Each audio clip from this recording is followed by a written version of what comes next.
अनेक चुनौतियों को सबने अपने सामर्थ्य से देश को उचित दिशा देने का प्रयास, एक प्रकार से ही आज का दिवस हम सबकी उन 5 वर्ष की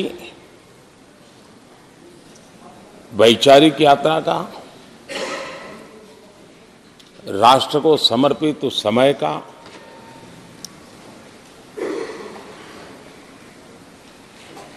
देश को फिर से एक बार अपने संकल्पों को राष्ट्र के चरणों में समर्पित करना यह अवसर है।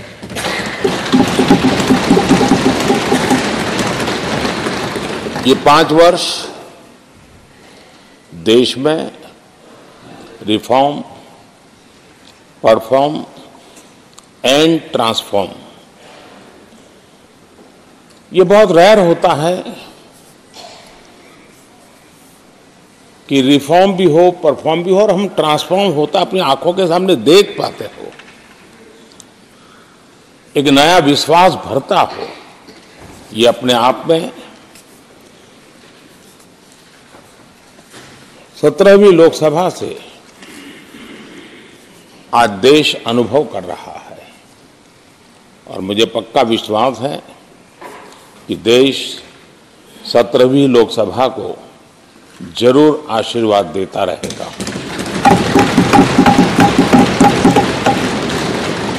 इन सारी प्रक्रियाओं में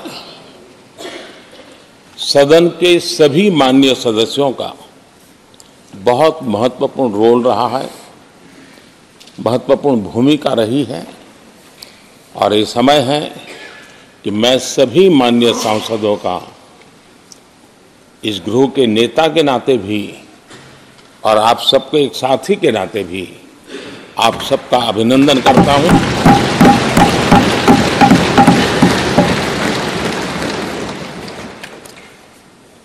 विशेष रूप में आदरणीय अध्यक्ष जी, मैं आपके प्रति भी हृदय से बहुत बहुत आभार व्यक्त करता हूं।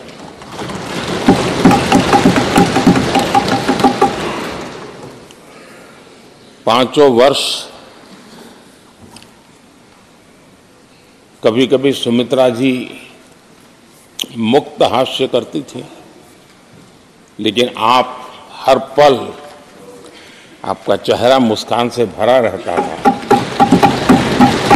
जहां कुछ भी हो जाए लेकिन कभी भी उस मुस्कान में कोई कमी नहीं आई।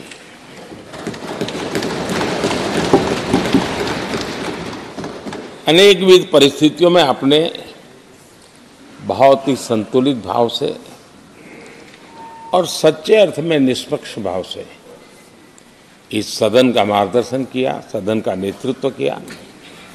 मैं इसके लिए भी आपकी भूरी भूरी प्रशंसा करता हूं।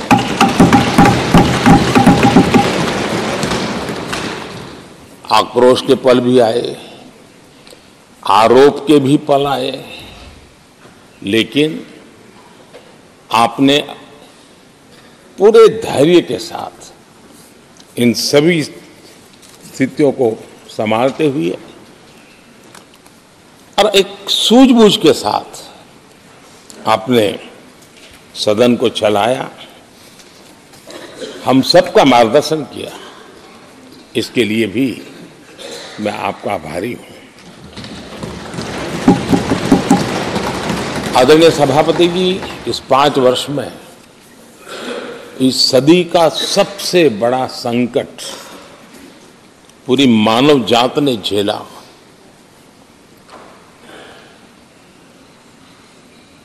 कौन बचेगा, कौन बच पाएगा, कोई किसी को बचा सकता है कि नहीं बचा सकता,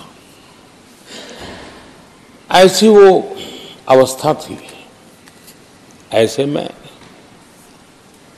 सदन में आना, ये भी अपना घर छोड़ के निकलना, ये भी संकट का काल था। उसके बाद भी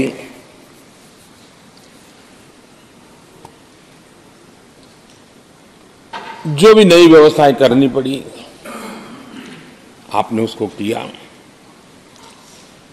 देश के काम को रुकने नहीं दिया, सदन की गरिमा भी बनी रहे और देश के आवश्यक कामों को जो गति देनी चाहिए वो गति भी बनी रहे और उस काम में सदन की जो भूमिका है वो रत्ती भर भी पीछे न रहे, इसको आपने बड़ी कुशलता के साथ संभाला और दुनिया के लिए एक उदाहरण के रूप में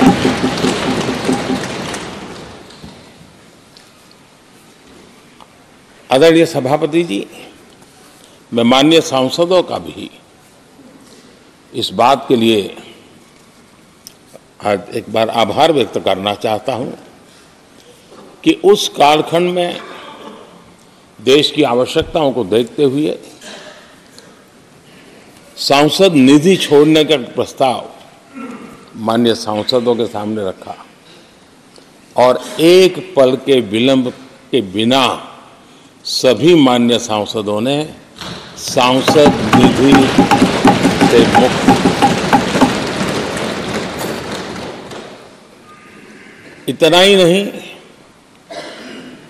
एक देशवासियों को पॉजिटिव मैसेज देने के लिए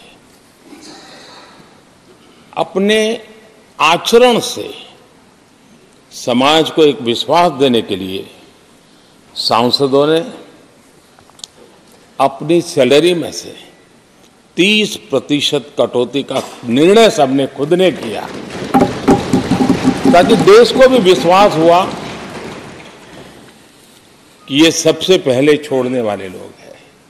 और आदरणीय सभापति जी, हम सभी सांसद बिना कारण साल में 2 बार हिंदुस्तान के मीडिया के किसी न किसी कोने में गाली खाते रहते थे कि ये सांसदों को इतना मिलता है और कैंटीन में इतने में खाते हैं, बाहर इतने में मिलता है, कैंटीन में इतने में मिलता है, बाहर यानी पता नहीं बाल नोट लिए जाते थे।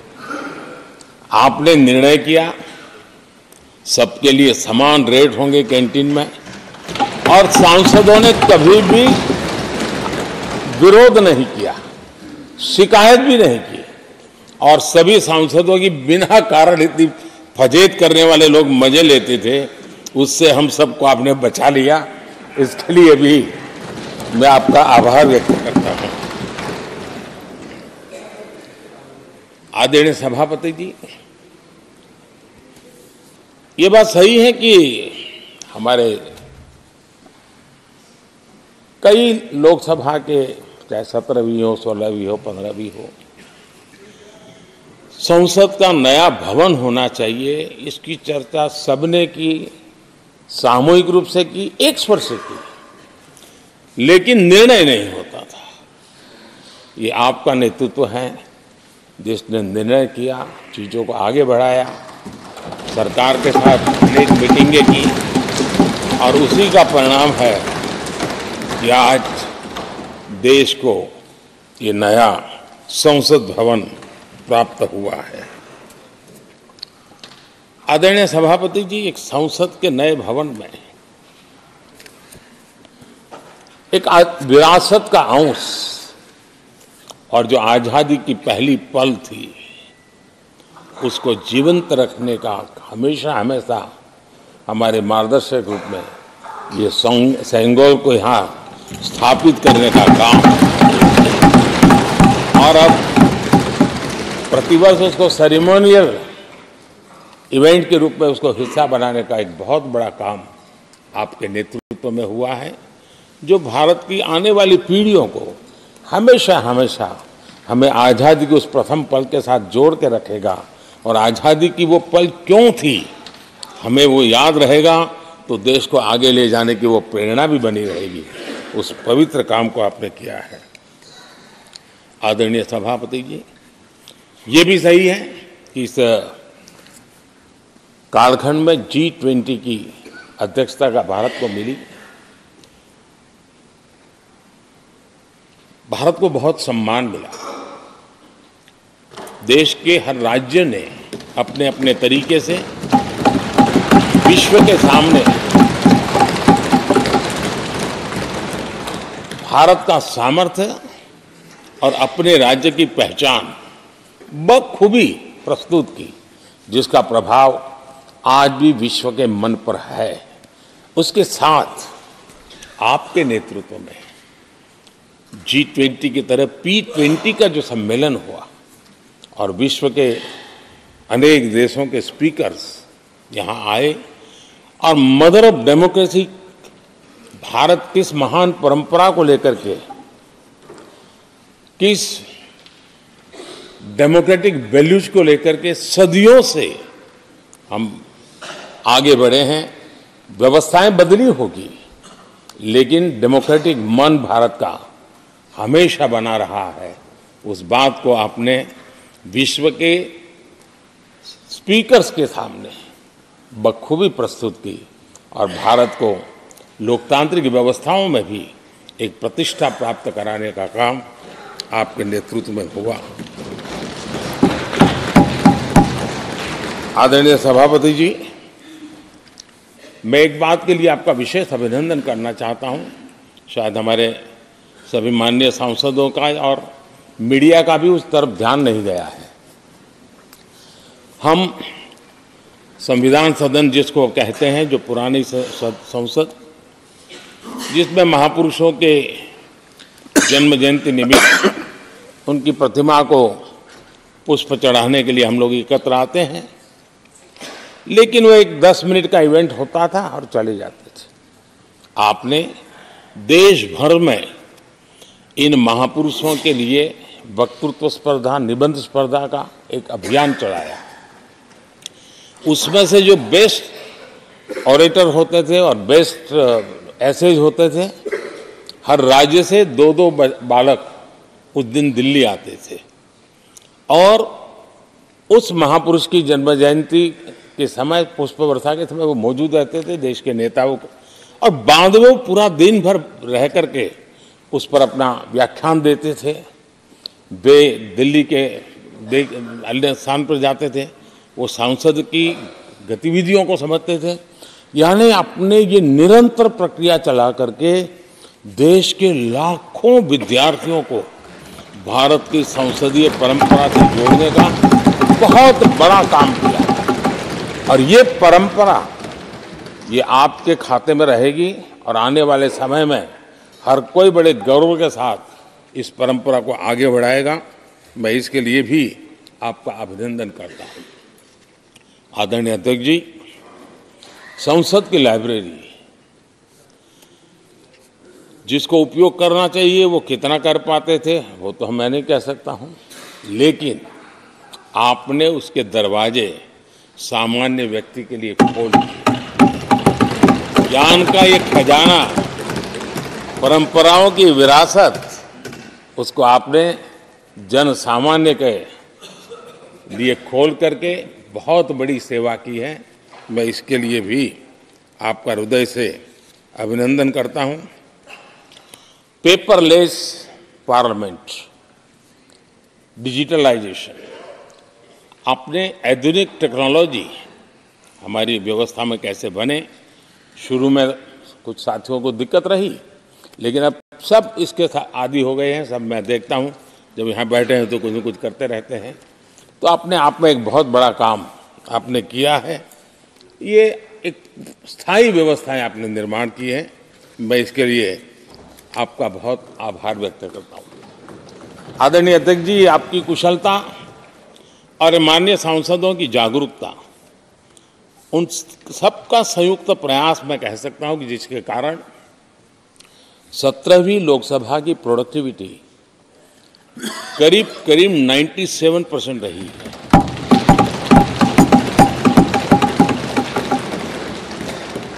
97% प्रोडक्टिविटी अपने आप में प्रसन्नता का विषय है, लेकिन मुझे विश्वास है कि आज जब 17वीं लोकसभा की हम समाप्ति की तरफ बढ़ रहे हैं, तब एक संकल्प लेकर के 18वीं लोकसभा प्रारंभ होगी कि हम हमेशा 100% से ज़्यादा प्रोडक्टिव वाली हमारी कार्यवाही करेंगे।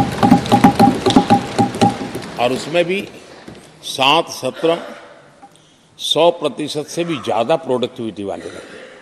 ये भी, और मैंने देखा आपने रात रात बैठ करके भी हर सांसदों के मन की बात को आपने सरकार के ध्यान में लाने का भरपूर प्रयास किया।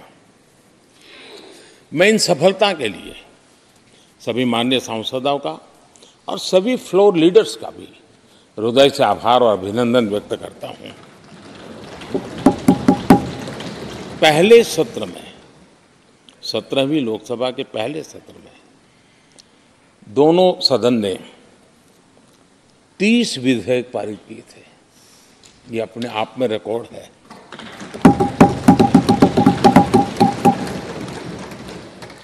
और एक नए बेंचमार्क 17वीं लोकसभा ने बनाए हैं। आदरणीय अध्यक्ष जी, आजादी के 75 वर्ष पूरा होने का उत्सव, हम सबको कितना बड़ा सौभाग्य मिला कि ऐसे अवसर पर हमारे सदन ने अत्यंत महत्वपूर्ण कामों को नेतृत्व किया। हर स्थान पे हुआ। शायद ही कोई सांसद ऐसा होगा कि जिसने आज़ादी के 75 वर्ष को लोकोत्सव बनाने में अपने अपने क्षेत्र में भूमिका अदा न की हो। यानी सचमुच में आज़ादी के 75 वर्ष को देश ने जी भर करके उत्सव से बनाया और उसमें हमारे माननीय सांसदों की और इस सदन की बहुत बड़ी भूमिका रही है। हमारे संविधान लागू होने के 75 वर्ष, ये भी अवसर इसी समय इसी सदन को मिला है, इसी सभी माननीय सांसदों को मिला है। और संविधान की जो भी जिम्मेवारियां उसकी शुरुआत यहाँ से होती है और उनके साथ ये जुड़ना, ये अपने आप में बहुत बड़ी प्रेरक है। आदरणीय अध्यक्ष जी, इस कार्यकाल में बहुत ही रिफॉर्म्स हुए हैं और गेम चेंजर है। 21वीं सदी के भारत की मजबूत नींव उन सारी बातों में नजर आती है। एक बड़े बदलाव की तरफ तेज गति से देश आगे बढ़ा है और इसमें भी सदन के सभी साथियों ने बहुत ही उत्तम मार्गदर्शन किया है, अपनी हिस्सेदारी जताई है। और देश, हम संतोष से कह सकते हैं कि हमारी अनेक पीढ़ियां जिन बातों का इंतजार करती थी, ऐसी बहुत से काम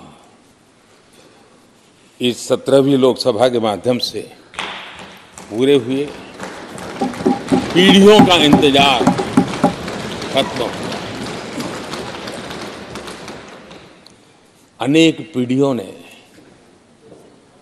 एक संविधान, इसके लिए सपना देखा था, लेकिन हर पल उस संविधान में एक दरार दिखाई देती थी, एक खाई नजर आती थी, एक रुकावट चुभती थी। लेकिन इसी सदन ने धारा 360, आर्टिकल 370 हटा करके संविधान के पूर्ण रूप को, उसके पूर्ण प्रकाश के साथ उसका प्रकटीकरण हुआ। और मैं मानता हूं, जब संविधान के 75 वर्ष हुए हैं, जिन जिन महापुरुषों ने संविधान को बनाया है, उनकी आत्मा जहां भी होगी जरूर हमें आशीर्वाद देते होंगे, ये काम हमने पूरा किया।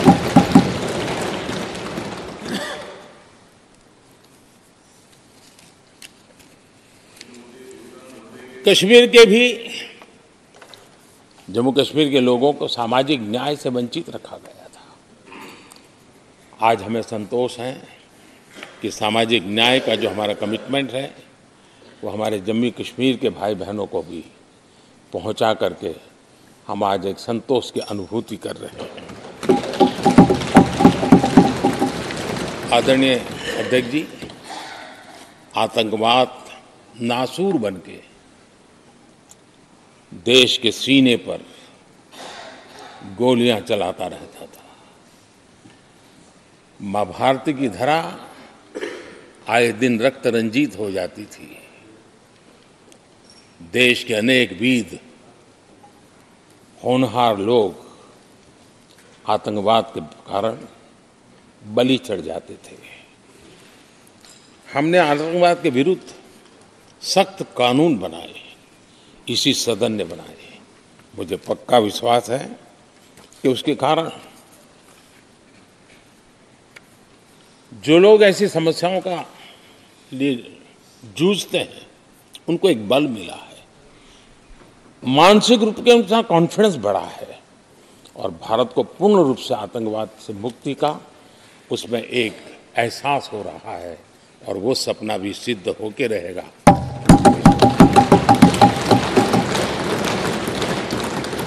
हम 75 साल तक अंग्रेजों की दी हुई दंड संहिता में जीते रहे हैं। हम गर्व से कहेंगे, देश को, नई पीढ़ी को कहेंगे, आप अपने पोते पोती को कह सकेंगे गर्व से कि देश 75 साल भले दंड संहिता में जिया, लेकिन अब आने वाली पीढ़ी न्याय संहिता में जिएगी। और यही सच्चा लोकतंत्र है। आदरणीय अध्यक्ष जी, मैं आपका एक बात के लिए और अभिनंदन करना चाहूंगा कि नया सदन, इसकी भव्यता वगैरह तो है ही, लेकिन उसका प्रारंभ एक ऐसे काम से हुआ है जो भारत की मूलभूत मान्यताओं को बल देता है, और वो नारी शक्ति वंदन अधिनियम।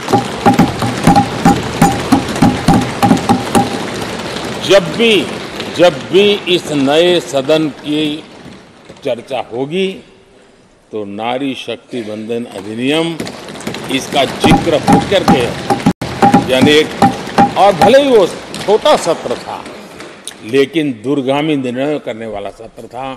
इस नए सदन की पवित्रता का एहसास उसी पल शुरू हो गया था, जो हम लोगों को एक नई शक्ति देने वाला है। और उसी का परिणाम है कि आने वाले समय में जब बहुत बड़ी मात्रा में यहाँ हमारी माताएं बहनें बैठी होगी, देश गौरव की अनुभूति होगी।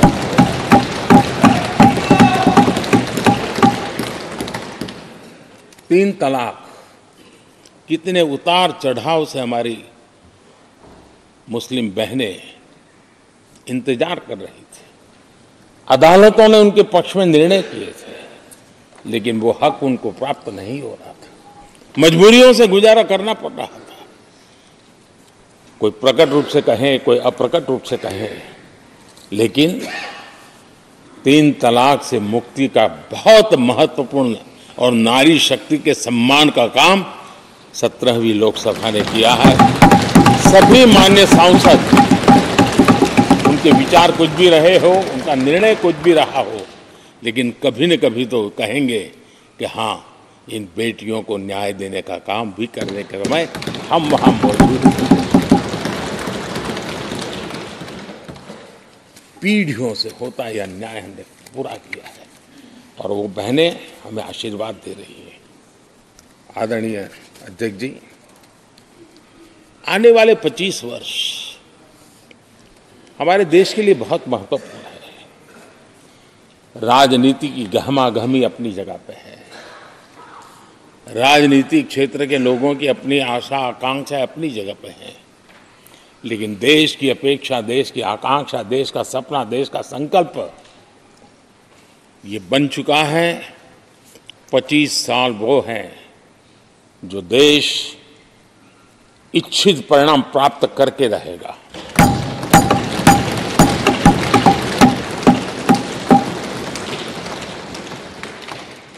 (1930) में जब महात्मा गांधी जी ने दांडी की यात्रा की थी, नमक का सत्याग्रह था, घोषणा होने के पहले लोगों को सामर्थ्य नजर नहीं आया था। चाहे स्वदेशी आंदोलन हो, चाहे सत्याग्रह की परंपरा हो, चाहे नमक का सत्याग्रह हो, उस समय तो घटनाएं छोटी लगती थी, लेकिन 1947 वो 25 साल का कालखंड, उसने देश के अंदर वो जज्बा पैदा कर दिया था। हर व्यक्ति के दिल में वो जज्बा पैदा कर दिया था कि अब तो आज़ाद होकर रहना है। मैं आज देख रहा हूं कि देश में वो जज्बा पैदा हुआ है, हर गली मोहल्ले में हर बच्चे के मुंह से निकला है कि 25 साल में हम विकसित भारत बना के इसलिए ये 25 साल मेरी देश की युवा शक्ति के अत्यंत महत्वपूर्ण कालखंड है। और हम में से कोई ऐसा नहीं होगा जो नहीं चाहता होगा कि 25 साल में देश विकसित भारत न बने। हर किसी का सपना है। कुछ लोगों ने सपने को संकल्प बना लिया है, कुछ लोग शायद संकल्प बनाते देर हो जाएगी, लेकिन जुड़ना हर एक को होगा। और जो जुड़ भी नहीं पाएंगे और जीवित होंगे तो फल तो जरूर खाएंगे। ये मेरा आदरणीय अध्यक्ष जी, ये 5 वर्ष युवाओं के लिए बहुत ही ऐतिहासिक कानून भी बने हैं। व्यवस्था में पारदर्शिता लाकर युवाओं को नए मौके दिए गए हैं। पेपर लीक जैसी समस्या जो हमारे युवाओं को चिंतित करती थी, हमने बहुत ही कठोर कानून बनाया है ताकि उनके मन में जो सवाल या निशान था और उनको व्यवस्था के प्रति उनका गुस्सा था, उसको एड्रेस करने का सभी माननीय सांसदों ने देश के युवाओं के मन के भाव को समझ करके बहुत ही महत्वपूर्ण निर्णय किया है। आदरणीय अध्यक्ष जी, ये बात सही है कि कोई भी मानव जात अनुसंधान के बिना आगे नहीं बढ़ सकती है। उसको नित्य परिवर्तन के लिए अनुसंधान अनिवार्य होते हैं। और मानव जात का लाखों साल का इतिहास गवाह है कि हर काल में अनुसंधान होते रहे हैं, जीवन बढ़ता चला गया है, जीवन का विस्तार होता गया है। इस सदन ने विधिवत रूप से कानूनी व्यवस्था खड़ी करके अनुसंधान को प्रोत्साहन देने का बहुत बड़ा काम किया है। नेशनल रिसर्च फाउंडेशन, ये कानून आमतौर पर रोजमर्रा की राजनीति की चर्चा का विषय बन नहीं पता, लेकिन इसके परिणाम बहुत दूरगामी होने वाले हैं। और इतना बड़ा महत्वपूर्ण काम ये 17वीं लोकसभा ने किया है। मुझे पक्का विश्वास है देश की युवा शक्ति में इस व्यवस्था के कारण दुनिया का रिसर्च और का एक हब हमारा देश बन सकता है। हमारे देश की युवा के टैलेंट ऐसी है, आज भी दुनिया की बहुत कंपनियां ऐसी हैं जिनके इनोवेशन के काम आज भी भारत में हो रहे हैं, लेकिन एक बहुत बड़ा हब बनेगा, यह मेरा पूरा विश्वास है। आदरणीय अध्यक्ष जी, 21वीं सदी में हमारी बेसिक नीड्स पूरी तरह बदल रही है। कल तक जिसका कोई मूल्य नहीं था, कोई ध्यान नहीं था, वो आने वाले में बहुत अमूल्य बन चुका है। जैसे डेटा, पूरी दुनिया में चर्चा है डेटा का सामर्थ्य क्या होता है। हमने डेटा प्रोटेक्शन बिल ला करके पूरी भावी पीढ़ी को सुरक्षित कर दिया है। पूरी भावी को एक नया शस्त्र हमने उसके हाथ में दिया है, जिसके आधार पर वो अपने भविष्य को बनाने के लिए इसका सही इस्तेमाल भी करेंगे। और digital personal data protection act, ये हमारी 21वीं सदी की पीढ़ी को और दुनिया के लोगों को भी भारत के इस एक्ट के प्रति रुचि बनी हुई है। दुनिया के देश उसका अध्ययन करते हैं, अपने अपना नई नई व्यवस्था अनुकूल करने के लिए प्रयास कर रहे हैं। और डाटा का उपयोग कैसे हो, उसकी भी उसमें गाइडलाइंस है। अनेक प्रकार से प्रोटेक्शन का पूरा प्रबंध करते हुए इसका सामर्थ्य कैसे आए, जिस डेटा को लोगों गोल्ड माइन कहते हैं, न्यू ऑयल कहते हैं, मैं समझता हूँ वो सामर्थ्य भारत को प्राप्त। और भारत इस शक्ति के इसलिए विशेष है क्योंकि विविधताओं से भरा हुआ देश है। हमारे पास जिस प्रकार की जानकारी और हमारे साथ जुड़े हुआ डेटा जो जनरेट होता है, सिर्फ हमारा रेलवे पैसेंजर्स का डेटा कोई देख ले, दुनिया के लिए बहुत बड़ा संशोधन का विषय बन सकता है। उसकी ताकत को हमने पहचान करके इस कानूनी व्यवस्था को दिया है। आदरणीय अध्यक्ष जी, जल थल नभ, इस सदियों से इन क्षेत्रों की चर्चा चली है। लेकिन अब समुद्री शक्ति और स्पेस की शक्ति और साइबर की शक्ति, ये ऐसी त्रिविध शक्तियों का मुकाबला करने की आवश्यकता खड़ी हुई है। और विश्व जिस प्रकार के संकटों से गुजर रहा है और विश्व जिस प्रकार के विचारे प्रभाव पैदा करने का प्रयास कर रहे हैं, तब इन क्षेत्रों में हमें सकारात्मक सामर्थ्य भी पैदा करना है और नकारात्मक शक्तियों से अपने आप को, हर चुनौती लेने का सामर्थ्य भी बनाना है। और उसके लिए आवश्यक स्पेस से जुड़े रिफॉर्म्स बहुत अनिवार्य थे और बहुत दूरगामी दृष्टि के साथ स्पेस के रिफॉर्म का काम हमारे यहाँ हुआ है। आदरणीय अध्यक्ष जी, देश ने जो आर्थिक रिफॉर्म किए हैं उसमें 17वीं के लोकसभा के सभी माननीय सांसदों की बहुत बड़ी भूमिका रही है।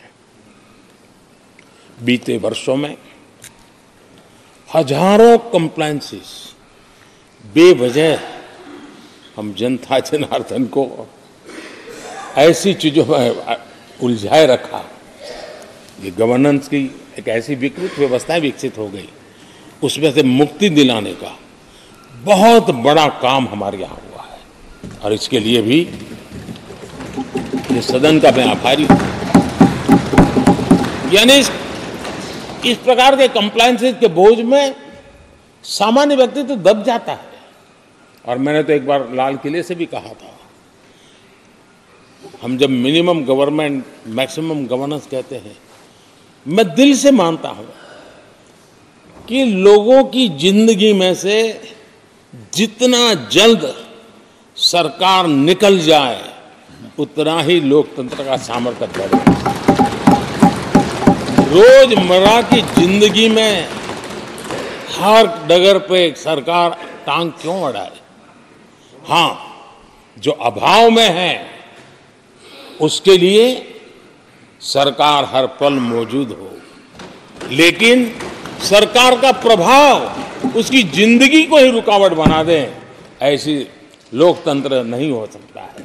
और इसलिए हमारा मकसद है सामान्य मानवी की जिंदगी से सरकार जितनी हट जाए, कम से कम उसकी जिंदगी में सरकार का नाता रहे, वैसा समृद्ध लोकतंत्र दुनिया के सामने हमने आगे बढ़ाना चाहिए। उस सपने को पूरा करेंगे।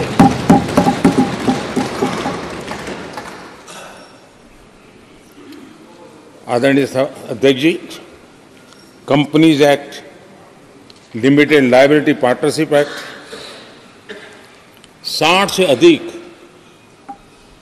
गैर जरूरी कानूनों को हमने हटाया है। ईज ऑफ डूइंग बिजनेस, इसके लिए ये बहुत बड़ी आवश्यकता थी, क्योंकि अब देश को आगे बढ़ना है तो बहुत सारी रुकावटों से बाहर आना पड़ेगा। हमारे कई कानून तो ऐसे थे, छोटी छोटे कारणों से जेल में भर दो बस। यहाँ तक कि फैक्ट्री है और उसके शौचालय को 6 महीने में एक बार अगर व्हाइट वॉश नहीं किया है तो उसके लिए जेल थी, वो कितनी बड़ी कंपनी का मालिक क्यों न हो। अब ये जो एक प्रकार की जो अपने आप को बड़े लेफ्ट लिबरल कहते हैं, उन लोगों की आइडियोलॉजी और देश में ये तुमारशाही का जमाना, उन सारों से मुक्ति दिलाने का हमें भरोसा होना चाहिए भाई। वो करेगा। आज लोगों के घरों में लिफ्ट होती है, वो सोसाइटी फ्लैट वाले लोग अपनी लिफ्ट रिपेयर करते ही है जी, हर चीज कर लेते हैं।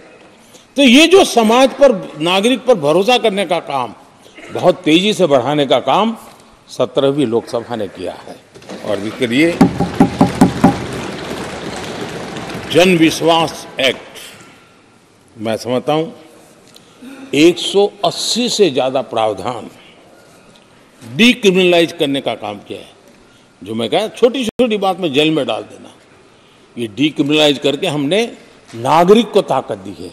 वो इसी सदन ने किया है, यही माननीय सांसदों ने किया है। कोर्ट की चक्कर से जिंदगी बचाने के लिए बहुत महत्वपूर्ण काम, कोर्ट के बाहर विवादों से मुक्ति, उस दिशा में एक महत्वपूर्ण काम, मध्यस्थता का कानून, उस दिशा में भी इसी माननीय सांसदों ने बहुत बड़ी भूमिका अदा की। जो हमेशा हाशिए पर थे, किनारे पर थे, जिनको कोई पूछता नहीं था,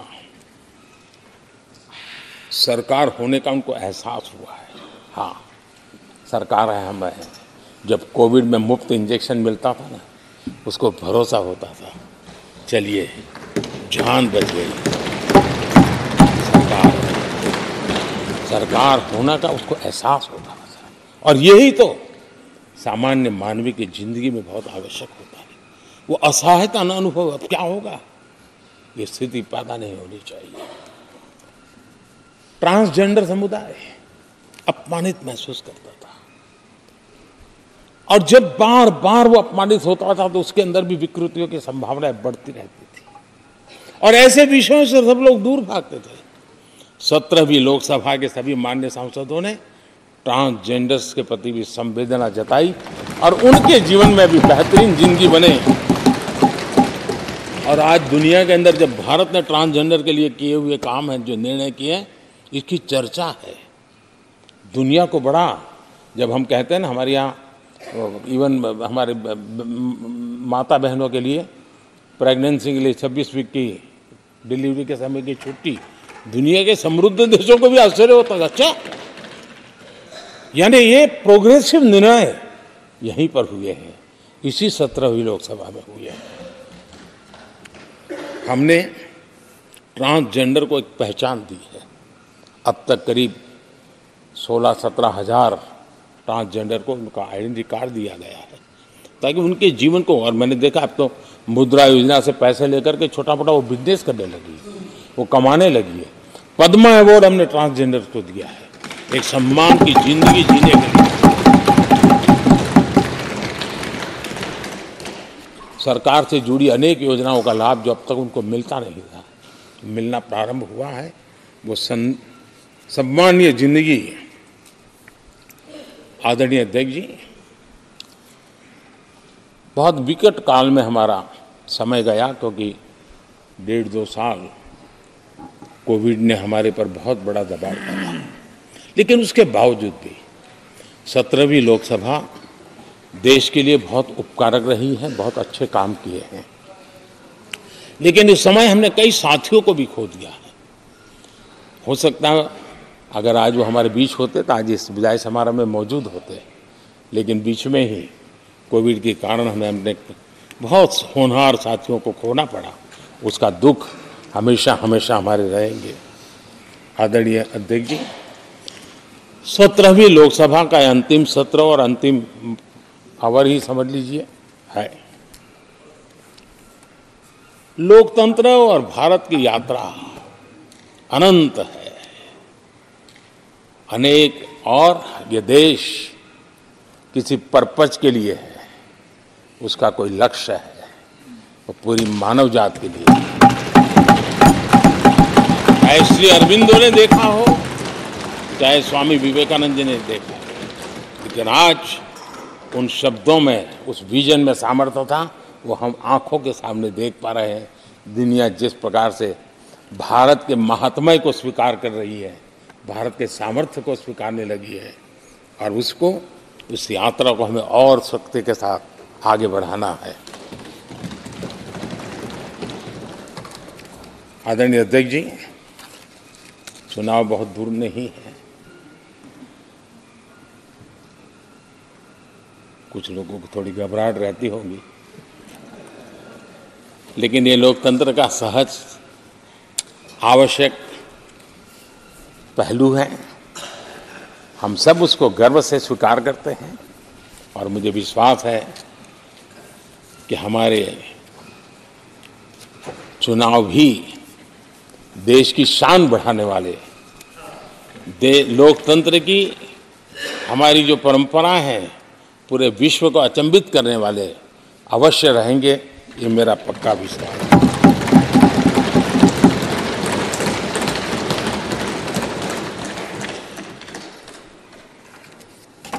आदरणीय अध्यक्ष जी, मैं सभी माननीय सांसदों का जो सहयोग मिला है, जो निर्णय हम कर पाए हैं, और कभी कभी हमले भी इतने मज़ेदार हुए हैं कि हमारे भीतर की शक्ति भी खिल करके निकली है।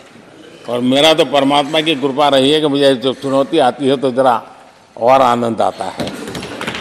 हर चुनौती को हम सामना कर पाए हैं, बड़े आत्मविश्वास और विश्वास के साथ हम चले हैं। आज राम मंदिर को लेकर के इस सदन ने जो प्रस्ताव पारित किया है, वे देश की भावी पीढ़ी को इस देश के मूल्यों पर गर्व करने की संवैधानिक शक्ति देगा। ये सही है कि हर किसी में ये सामर्थ्य नहीं होता है कि ऐसी चीज़ों में तो कोई हिम्मत दिखाते हैं, कुछ लोग मैदान छोड़ के भाग जाते हैं, लेकिन फिर भी भविष्य के रिकॉर्ड को देखेंगे तो आज जो व्याख्यान वो हुए हैं, जो बातें रखी गई हैं, उसमें संवेदना भी है, संकल्प भी है, सहानुभूति भी है और सबका साथ सबका विकास के मंत्र को आगे बढ़ाने का उसमें तत्व भी है। यह देश बुरे दिन कितने ही क्यों न गए हो, हम भावी पीढ़ी के लिए कुछ न कुछ अच्छा करते रहेंगे। ये सदन हमें वो प्रेरणा देता रहेगा और हम सामूहिक संकल्प से, सामूहिक शक्ति से उत्तम परिणाम भारत की नौजवान पीढ़ी की आशा आकांक्षा के अनुसार करते रहेंगे। इसी विश्वास के साथ फिर एक बार आपका आभार प्रकट करता हूँ, सभी माननीय सांसदों का आभार प्रकट करता हूँ। बहुत बहुत धन्यवाद।